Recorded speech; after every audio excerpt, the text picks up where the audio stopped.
Family's for life. That's what family is. And friends are for a time. Sometimes friends last a day. Sometimes they last even a year or a week, Sometimes, if you're really lucky, a friend can become a family member. I'll tell you a little bit about Kelly. He's my best friend in the whole world. He's a Ukrainian guy. Grew up in St. Andrews. I lived my whole life in Selkirk, Manitoba, which is the former site of my reserve until a little issue that the province of Manitoba didn't like us. They thought we were in the way, so they moved us to Peguis First Nation in 1907, illegally and unjustly. But my best friend is Kelly, and in grade 10 we met. We met talking about hockey, and we talked about sports, and we did things together. After a huge amount of years of stories, of laughter, of spending a whole lot of nights together hanging out, Kelly eventually asked me to speak at his wedding. When I spoke at his wedding, I spoke about how he had become my brother.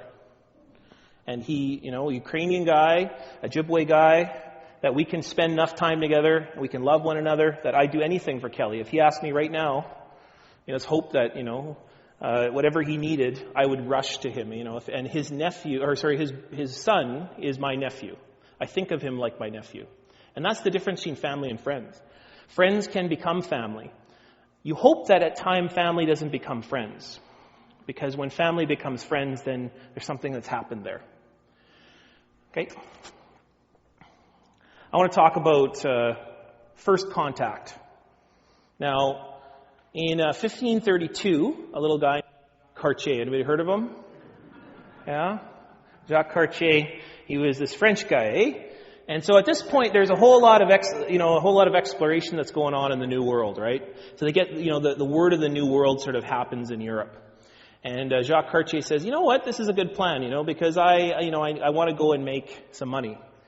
And so, there's no better way to do that if I can get goods from this new place and I can bring it back to France and I can sell them, I can make a life for myself. So Jacques Cartier talks to the king. The king says, fine, I'll fund your journey, but any profits that you make, you got to share with me.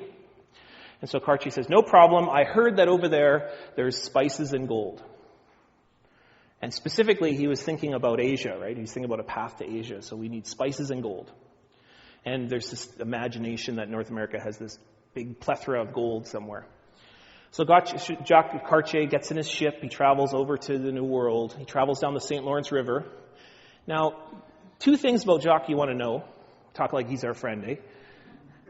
First off, he's not so great at relationships. Not so great at relationship building.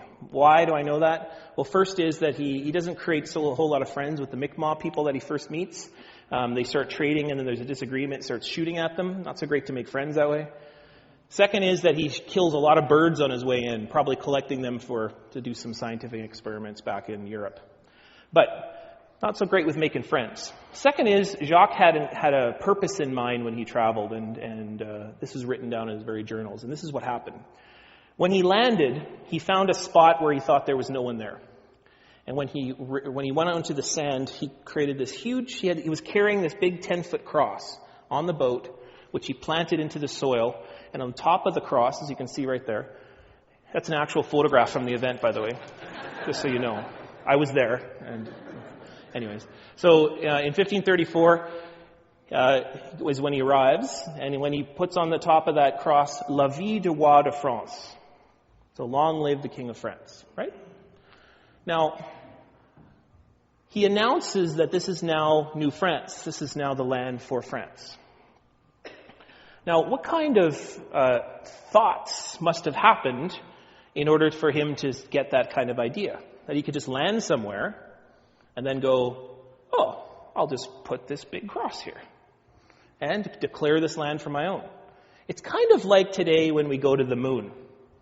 And Neil Armstrong lands and says, one giant leap for whatever, and then poof, we'll put a flag. The moon is now ours, right? It seems a little silly, right? You own the moon. But that's what Jacques thought. He thought, okay, there's nobody here. A little concept in law called terra nullius. The land is empty, and it is therefore now mine. We kind of do that all the time. Next time you see like a quarter on the floor. Or nobody picks up quarters anymore, do they? I don't know. Certainly not pennies. Could you be like, this is useless? But we do it all the time. You find something, you're like, oh, it's clearly not used, or not claimed. I'll claim it. Well, little problem, there's people watching in the bushes. A little community from a place called Stadacona and led by a man named Niigaan. And Niigaan comes out of the bushes and goes, hey, buddy, what are you doing?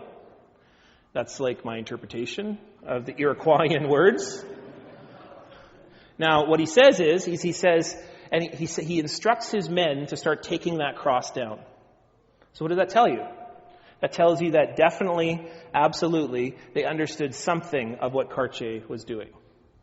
It would be like me walking into your house tonight, sitting on your couch, putting my feet up on your coffee table, and going, I claim this couch for mine.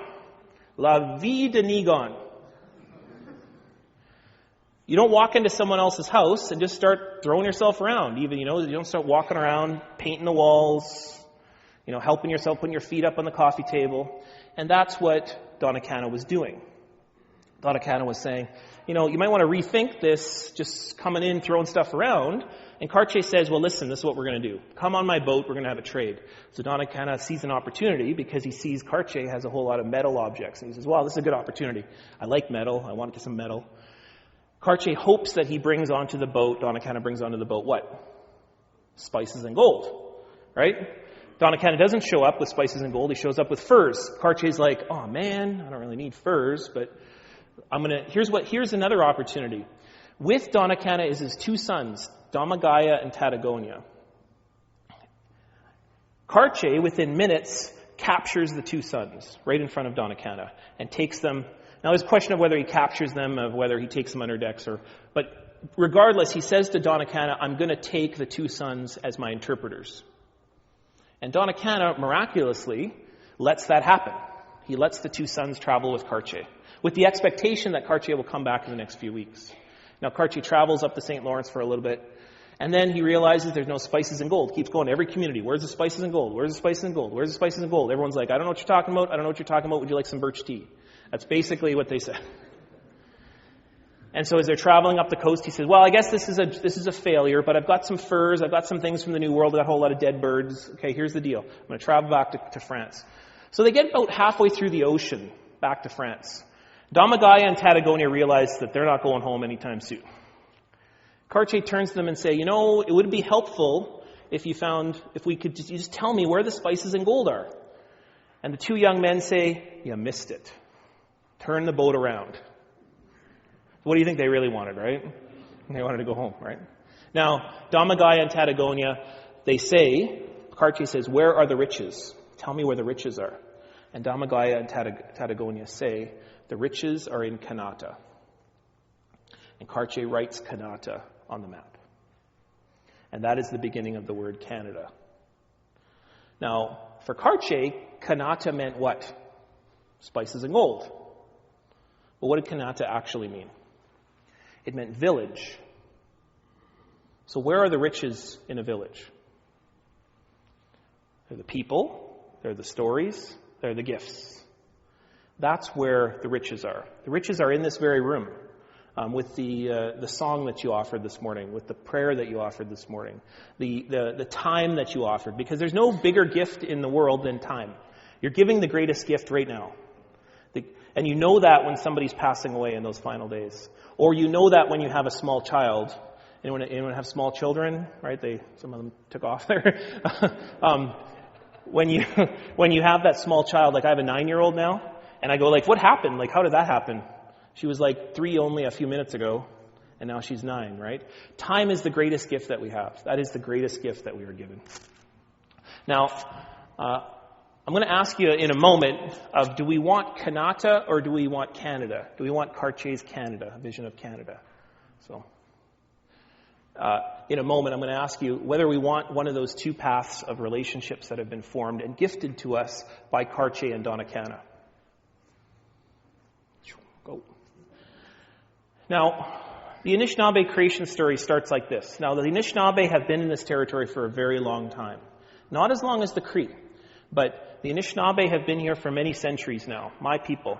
I also have Cree relations at Netley Creek, so the Anishinaabe and the Cree are very close. In fact, their languages are so close that it's hard to often distinguish between the two. But we traveled through this area, this exact area of Steinbach. We would travel coming up from the Sault Ste. Marie area. We would come up the Red River. We would travel through this area, and this would be the famous area of where the bison hunts would take place. And so this was a very well-traveled area. As somebody who's a researcher, a historian, an expert on southern Manitoba, but particularly southeastern Manitoba, from the Red River east, this was a bison hunt area for the Cree and the Anishinaabe. When I have my session afterwards, I'll be more specific about that. But the Anishinaabe creation story starts like this. At first, there was nothing, and then there was something, and that something was nothing. Got me? You're with me? Okay, don't let me get too complicated here. That something was nothing, and that something was. It kind of looked like nothing, but it was a being, and that being was called Gije Manido. And that being Gije Manido was the great essence of all things. And that great essence of all things, for the very first time, heard a sound, and that sound sounded like two rocks coming together. Scientists might call that the Big Bang, or whatever you believe in, right? That might be the vision, right? But that sound begat a vision, and Gije Manido saw a beautiful set of things. Gije Manido, this being, this great essence, saw everything. And that being that vision was of you. So for Anishinaabe believed that you, in 2015, May 24th? The 24th day? Okay. May 24th, 2015, you would be sitting right here on this territory. You were meant to be here. And that Gije Manido saw you today, but not only saw you now and today, but saw you now and now and now. You get me? Saw you then and saw you now, and we'll see you later. Gije Manido saw all of it. But like a gift, right? Remember the ugly sweater? What do you expect to do with the ugly sweater? Not that creation was an ugly sweater, right? But that creation was a gift. You're expected to do something with the gift. That when you go to somebody's house and somebody gives you a cup of tea, you don't throw it on the ground and go, all right, see you later. Right? No, you're expected to have it, to drink it, because a gift begats another gift. Now, Gije Manido realized that was a great gift. And so Gije Manido started to create that gift. Because a gift, you have to do something with the gift. And so Gije Manido created the stars and the sun and the moon and the directions and the sky and the wind and the water and the earth and the plants. And Gije Manido made all of those things and then sent them forth until there was a huge, beautiful picture. And it looked like this. It's so beautiful, right? Just amazing, interconnected, vibrant, beautiful picture. Like a huge family. Much like you right now. So Gije Manido saw that, but realized that there was a problem in that creation was so beautiful, it wasn't moving. It was this beautiful picture. So Gije Manido gifted to creation movement. And that movement has never stopped. That movement looks like this. And I'm going to try to show you what Gije Manido did. Gije Manido, so you're this is your creation. But Gije Manido started with movement. And so she went like, oh, perfect, good, thank you, yeah, perfect. Okay, so, didn't mean to move you there, sorry. Miigwech for moving though, or I'd just be stuck. Creation would never move. So, Gije Manido, it was like a big party, or it was like a big gathering. When I moved, when I was gifted to creation, what did you have? You had a choice. You could just not move, but you chose to move. You gave me the gift of that space. You gave me the gift of your relationship or your opportunity. You gave me the gift of being beside you so that we can move together. So that when the sun was then sent into creation, Gije Manido picked up the sun and created movement with the sun. Gije Manido picked up the moon and put movement into creation. But as each thing was added to creation, other things had to move. In a great system of agreement, everyone had to agree to move. Because what happens if someone doesn't move? So I want you not to move, okay? Wow, do I ever feel like rejected? right? I'm like, oh, creation can't move. And so when you have to choose to move as everything else chooses to move in a great system of agreement. That didn't mean things didn't collide. That didn't mean things didn't have disagreements. But, if I come down and I'm there, some people might say, hey, why don't you move over and let him in? And that's what creation was like. Now, the very last part of creation, because Jacques Mennonite looked down and said, well, creation's almost perfect. You've been to that party where you've been, it's like almost perfect. And then like someone brings that cheese dip. And that makes it absolutely perfect, right? Okay, you don't have my auntie who makes the best cheese dip in the world. But anyways, that one little perfect thing. And that was humanity. And humanity was added to creation as the very, very last part. And everyone in creation had to move for humanity. But Jacques Mennonite looked down and said, these human beings, are Anishinaabe. Anishinaabe means the Ojibwe people, but it also means all humanity. So the beautifulness of that one word. The good people is what it's called. When the good people were added, the good human beings were added, who always had a good heart and a good vision. They intended well. They were added to creation. They needed help. They needed places to live, they needed food to eat, and they needed clothing to wear. And finally, they needed someone to love them, to take care of them, to nurture them, to teach them. And these little beings in creation, just like this, because Jacques Mennonite called everybody together. He said, all right, sun, I know you're a little busy. All right, moon, yeah, I know you're a little busy too. Wind, direction, you guys are kind of busy too. Hey, animals, fish, birds, would you take care of human beings? Would you let them into your territories? And they did. And they did exactly what you did. They did exactly what you did. They made space. And they accepted them. And now we have clothing to wear, food to eat, and we're taken care of. And that's the story of Anishinaabe. Now, those things are gifts. What I'm talking about is the gift of life that animals, but not only animals, the sun, the moon, the directions, all gave to humanity to have places to live. And what I've described to you is the law of Anishinaabe. The law of the Ojibwe people is that creation is a set of gifts. And that by giving gifts, you always get more gifts. And those gifts are usually life, or the opportunity, or love. Because it is only through giving gifts that you have the opportunity to live. You also have the opportunity to do other things, because not all gifts are good. Sometimes gifts represent other things, but every gift is an opportunity. Now, without getting very philosophical on you, there are two principles for the Anishinaabe from coming out of this story. The first is that everything is connected, and everything is connected through gifts. So a concept that we call enowendoin, which is that everything has connections to one another. And the second is wawayak, which is that everything's a complete system. Everything has a place and everything is meant to be as it is. So the story that I told you a moment ago, it means that you were meant to be here. You belong in this place.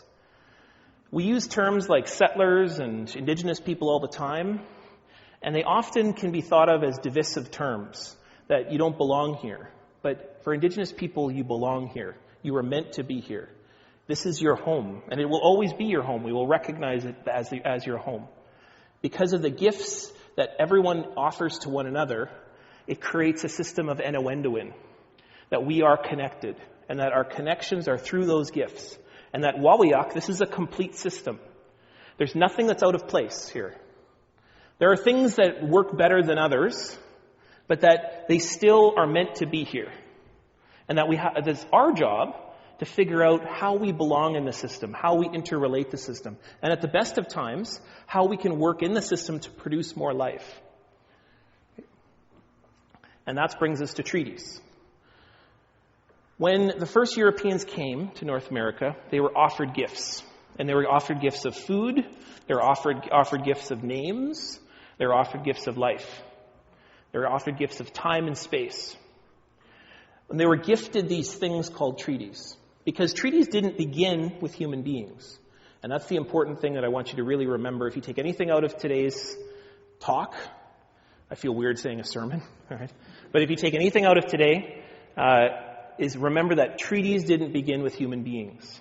They go back to the creation story. And that it doesn't matter if it's Anishinaabe or Haudenosaunee, is that the same principle resides in a sense of innuendoing, in that through movement, we all have to figure each other out.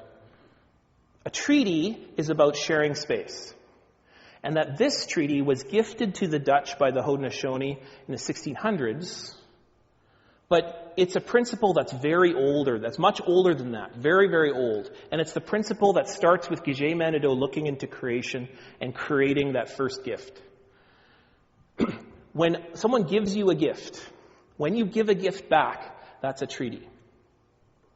When you accept that tea, when you put on that ugly sweater, when you agree to share space, that is a treaty.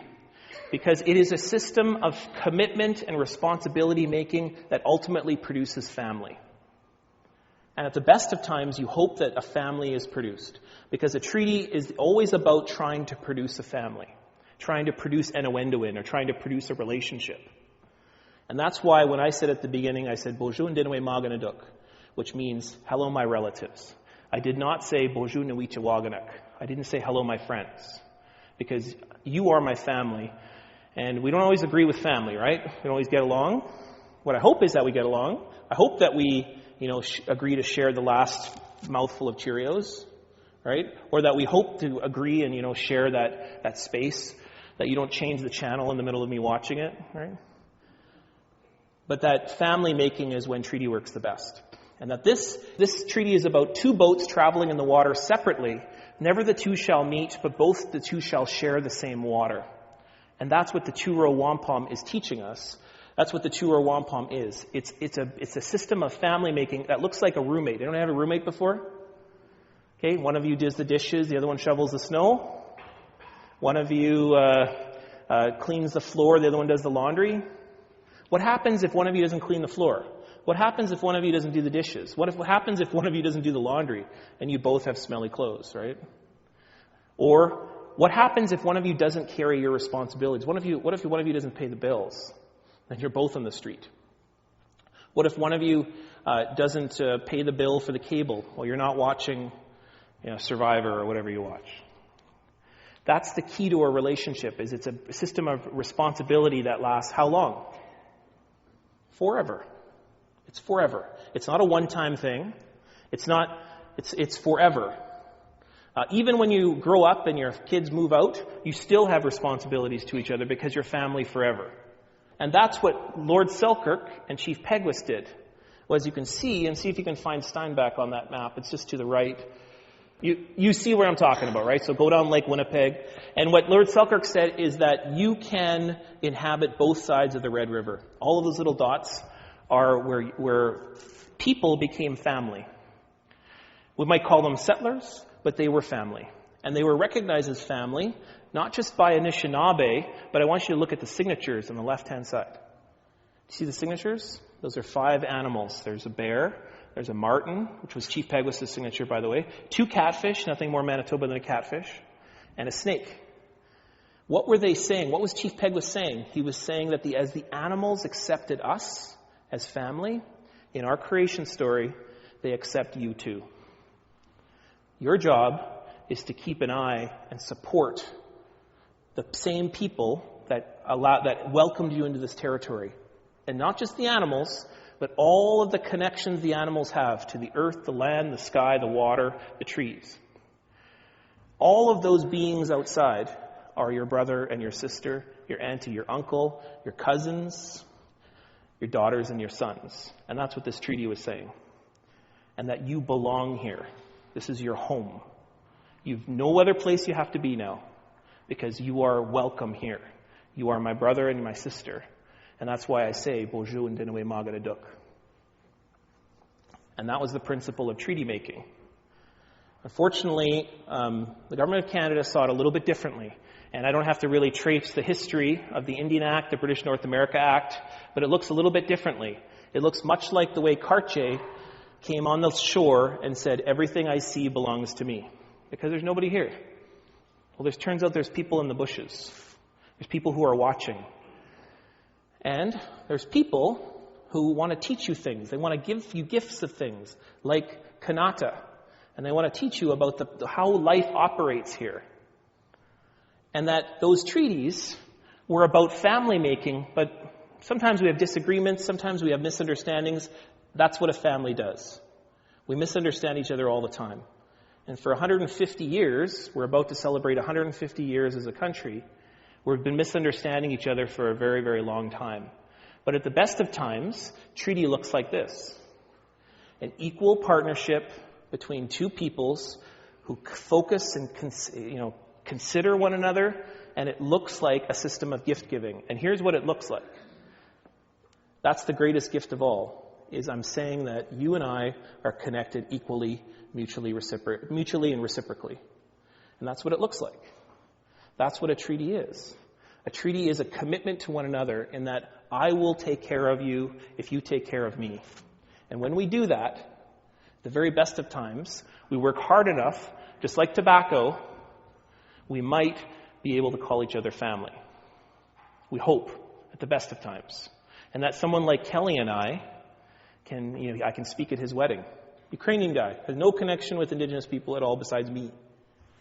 I have no connection to Ukrainians other than Kelly. And that's what it looks like. Now, you can't really see it, but on the left-hand side, can you see a sun? Can you see a sun there? That's what the original treaty medals had. For one side, that sun was rising. It was an opportunity. It was a gift. When as Anishinaabe, we have this special ceremony called sunrise ceremony. And we turn to that sun because you don't actually when somebody comes to your front door, you don't greet them by oh yeah, say it's nice to see everybody. Happy to see you. No, you turn to that sun and you say, awesome, miigwech for coming. Thank you for coming, sun. I hope you come tomorrow. And here's what you give to the sun. We've brought a gift for you. And that's why we lay that tobacco for that sun. And we say, we hope you come tomorrow. If not, it's going to get real cold around here. And that's what we say to that sun, just like you did with me today. But for Canada, for the government of Canada, and many, I'm not saying everybody, but for the most part, particularly the policies of Canada, it was a sunset. It was the ending. And that it was like a used car sale. And that treaties were one time only. You bought a used car before? You bought a used car? You go to the place, you give them money, you say, do you take the used car dealer a year later for a cup of coffee and say, hey, thanks for that car, that was awesome, I really appreciate that. No, it's like a used car sale, it's like a land sale. That even though people may not be so much in this territory, I heard you say this morning that First Nations people, you might not have a lot of connection in Steinbach. You have deep connections in Steinbach.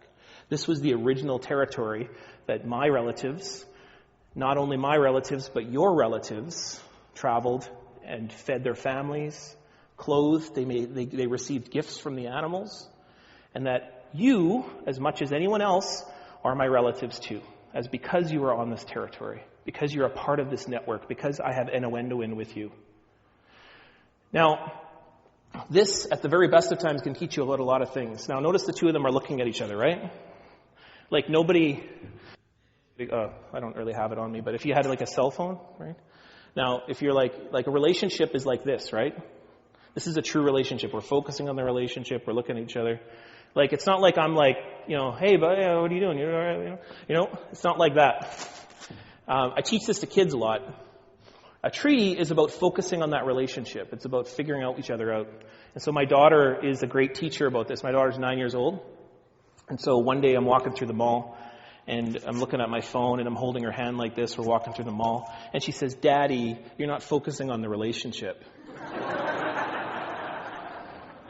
And so our children can be our great teachers, and our children can be great teachers about treaty.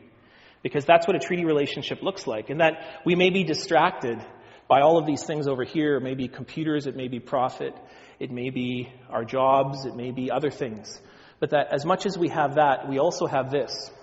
And this commitment has resulted in you being here, and that you being welcomed and recognized in this place, and that you have a home as a result of this gathering, this commitment, this responsibility, and you are a treaty person. And that if we took care, if we took time and patience to focus on that relationship when we're in it, I can guarantee that we would never have 1,200 murdered missing Indigenous women. We would never have the poverty that we have. We would never have the sickness, the horrible sickness that we have within Indigenous communities. Tainted water. Shoal Lake right now, which feeds all of Winnipeg's water, can't even drink their own water. And so on and so on and so on. I could list all of the For me, those are symptoms of a very sick relationship. And if any of you have a relationship in your family, or one of your family members perhaps is struggling, you know that it affects everybody. There's no one in the family that isn't affected by someone who is sick, someone who has been mistreated, or someone who has experienced abuse. Because everyone in the family is affected. And I'm here to tell you today that I guarantee that even though we may sometimes feel distance from the issues that have happened, that have resulted in certain things happening to the First Nations community, my relatives, people like my grandfather who struggled for a long period of time, is that my grandfather is your uncle too. And that he is your family too. And that by that, all of those residential school survivors at the end of this month, I'm going to go to Ottawa and I'm going to have this final residential school gathering with my father, who is the head of the Truth and Reconciliation Commission. The first thing that report's going to say is that issue belongs to all of us, is that all Canadians are survivors of those schools. We might not be direct survivors, but we have survived the legacy of the violence that was perpetrated, and we all have to deal with this, and that we all are a family together. Because in a house, if a house, is taken care of, there might be sections that have beautiful marble floors, that have big screen TV, beautiful living room with a couch. Some of the house is very broken.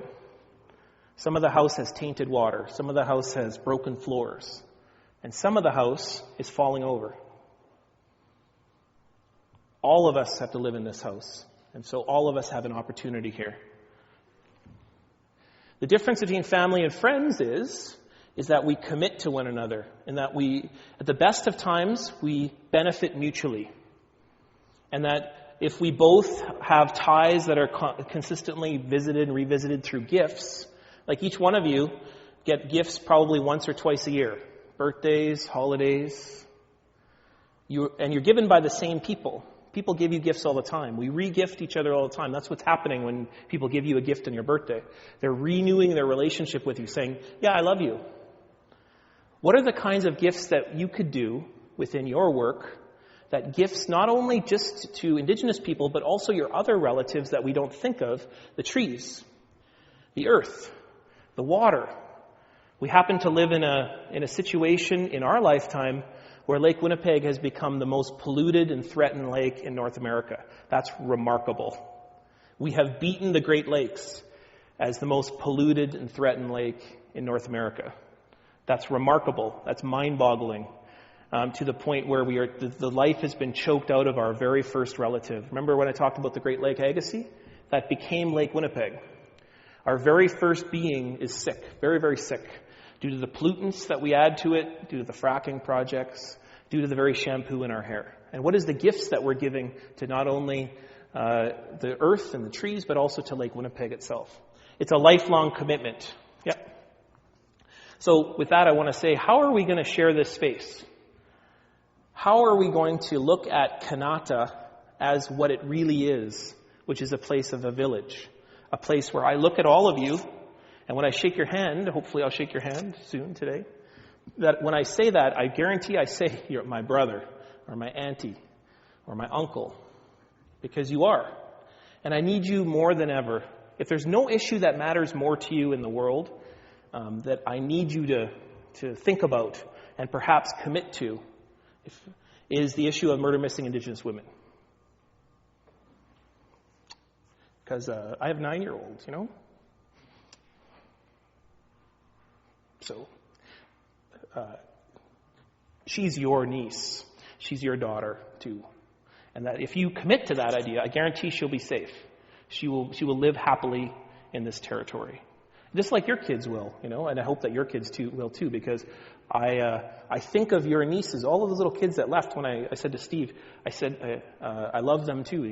Those are kids, and when I speak at elementary schools, I say to them, "You are my nieces and my nephews too, and I'm your uncle." That means that you can hold me to a standard. You can hold me if I do anything on it. You can talk to me. Whatever that needs to do, whatever it needs to do to protect those young people, we can do that. I guarantee that we can, because if we all commit to that idea, we can become a huge system of end-to-end, a huge system of love and of beauty, and we focus on that relationship. Because ultimately today and tomorrow, it is an opportunity to give gifts. Every single day is an opportunity to give gifts.